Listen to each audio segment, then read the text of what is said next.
All right, what's going on, Bulls Nation? So our season is over against the Heat, and it took me 2 days to recoup and basically calm myself down. So we'll talk about this game and what went wrong right after this. Get the lowdown on one of the most iconic basketball teams in the world. You're listening to Chicago Bulls Nation. All right, Bulls Nation. So it's no secret I hate losing to Miami or Milwaukee. I actually like this Miami Heat because of Jimmy. I really like Jimmy. But there's something about the Heat, I guess the PTSD in the LeBron era. But this game was winnable. We had every chance to win this game. Even though Max Strus became Superman or Michael Jordan in this game, hitting every three. He had a game of his life, basically. And it makes it even more sour now that Giannis went down and the Heat won this game, because if he did, I think the Bulls can do what the Heat did. Now, there's a lot of things that happened here. Zach didn't really took off, although we did get some contribution from Alex Caruso, which we normally don't get. So that is a big plus for the Bulls. For that to happen, you should win this game, because normally you don't get anything out of AC. But also Zach was terrible in this game. Not only did, it's okay to have a bad game. Everyone can have a bad game. He had a terrible game. They had 5 turnovers, the decision making, and the turnovers were crucial part of the game. And not only that, what I think ultimately lost this game was, again, Billy's inability to adapt to what the game style is. Matchup wise, I always felt like we match up well with Miami, because they didn't have the size nor the length or athleticism of the players. One thing you have to watch out is their 3-point shooting. They were not that hot. Strus was hot, but the rest of the team wasn't. I think there's only 3 players who made threes outside of Strus, and I think Kevin Love, I think Jimmy or Hero and Kyle Lowry all each had 1 3. The other threes are from Max Strus. But other than that, all you got to do is contain the threes, let Jimmy have his 24 points, and that's it. And the Bulls couldn't do that. Why? Because they could not score. I don't know why, but they could not score. DeRozan did his thing. Zach was a no factor. Kobe was hitting his threes.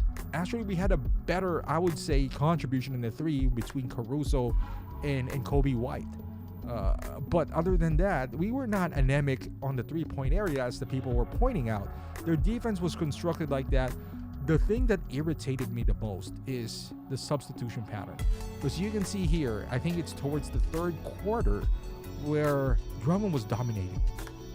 If we are missing shots, ideally you want to put somebody out there that would grab those rebounds, because we are missing shots.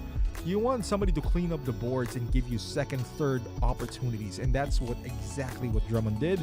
And he was given like a little bit of leeway. He played a little bit more in the 4th. However, he was taken out because of Billy's, rotation. He sticks with the rotation no matter what. But the game should dictate what your rotation is. Drummond was dictating the game. Miami has no answer for his size. And then even though we're missing, he's giving us second, third opportunities. Since he put in Vooch, and I'm not blaming this all on Vooch, but he never did anything. He committed 2 fouls in that stretch where he replaced Drummond. And also that questionable decision to sit down Kobe when he was the only guy who was stretching the floor for us and scoring, because we don't, let's be honest here, we don't have any set plays for any single player.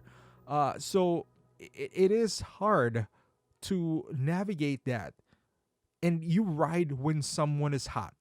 And in this case, it was Kobe and Drummond. And what are you gonna do? You sit them down to play the cold players, because that's what you're used to. It just doesn't make any sense, and that what angers me when it comes to this team all year long, because I honestly think we have a great group of guys. For the most part, they complement each other. Yes, can we use more 3-point shooting? Of course. Can we help more on the rebounding?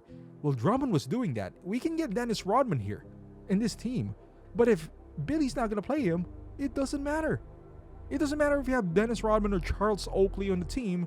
If they're not playing, then it does not matter. Hey, next year, AK could get, I don't know, Another AK could get a 3-point. We could get Strus here next year.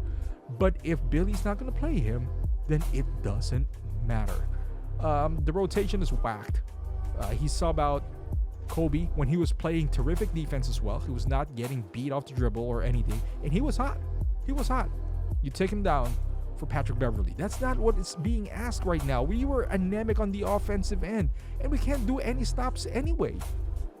And we're getting beat off the dribble, second chance points, only if we get a guy who can rebound the ball. I don't know, somebody like Drummond or something.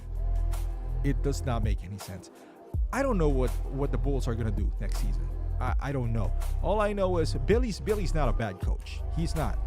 But if you have what the most infuriating thing about the Bulls is that you look at the roster and they are capable, but not given the chance. If this was a younger roster, like you don't see any stars in here, I could tolerate Billy's inefficiencies, his inadequacies. But it's not the case. We have a roster that could win it now, that could go deep, yet he's not utilizing them. So, hey, if we're going to stick with Billy, give him a crap roster. So, we expect the results that we're expecting right now.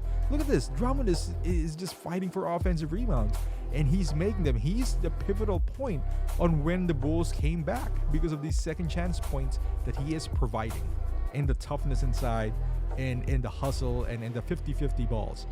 Miami just doesn't have an answer for him, with or without Adebayo. And what did we do? Take him out. And Kobe, look at this. Him and Kobe were instrumental in getting back to this game, but long and behold, look at this. They have zero answer for him. Zero. Now, would we win the game if they stayed? I don't know that, but all I know is that we had a better chance. It was a better production had they stayed than what he put out there on the floor.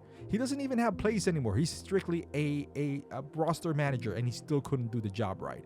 But hey, it's gonna be an interesting offseason regardless. I'm gonna talk about the exit interview as well, end of the season, because I heard some interesting points in there. So I'm gonna listen to that carefully and make my assessment, and maybe we can formulate what's gonna happen to the Bulls next season. We can all speculate on that. But for now, we're just going to enjoy the playoffs without the Chicago Bulls. And hopefully we get that 1.7 chance again of getting D-Rose like before. So thank you, Bulls Nation. It was a fun ride. But don't worry, the content is not going to stop. So I'm going to talk about them still, as hurtful as it sounds, being eliminated. But thank you for watching. Subscribe to the channel, and I'll see you guys in the next video.